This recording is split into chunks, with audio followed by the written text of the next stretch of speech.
আপনি কে? ভাই উনি মিষ্টি কিনতে এসে আর আমাদের সব মিষ্টি উনিই কিনে এনেছে।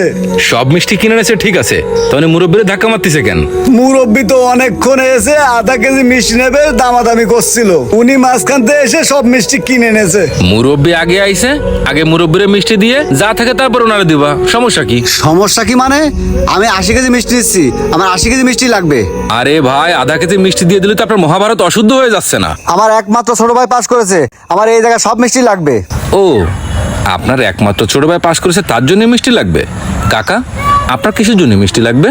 কাকা, আমার একমাত্র ছেলে ওই যে পরীক্ষায় পাশ করেছে। পারিছি।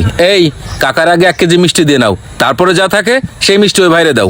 1 কেজি দিয়ে যাচ্ছেন, আপনি কিটা ভাই উনি হচ্ছে এই দোকানের মালিক। লাগবে? আরে আমার এক মিষ্টির কাস্টমার হয়েছে। কাকা, আপনি এই জায়গায় বসেন তো, বসেন। আপনার মিষ্টির ব্যবস্থা আমি করতেছি। বড় ভাই, আপনি 79 কেজি মিষ্টি নিলে নেন, না নিলে অন্য জায়গা থেকে নেন। ভাই, আমি করি মিষ্টির ব্যবসা, আর মিষ্টি মানে হাসির একটা, মানে খুশির একটা সময় মানুষের সাথে অংশগ্রহণ করা। এই কাকা অল্প একটু মিষ্টি নিতে আইছে, কারণটা কি? ওনার ছেলে পরীক্ষায় পাশ করেছে, এই তো উনি খুশি হয়ে মিষ্টি নিতে আইছে। উনিও কিন্তু খুশি বিলাতে আইছে, হয়তোবা ওনার একটু সামর্থ্য কম, উনি আধা কেজি মিষ্টি নিতে আইছে। তাই বলে ওনারে বাদ দিয়ে আমি আপনার সব মিষ্টি দিয়ে দিতে পারবো না। তার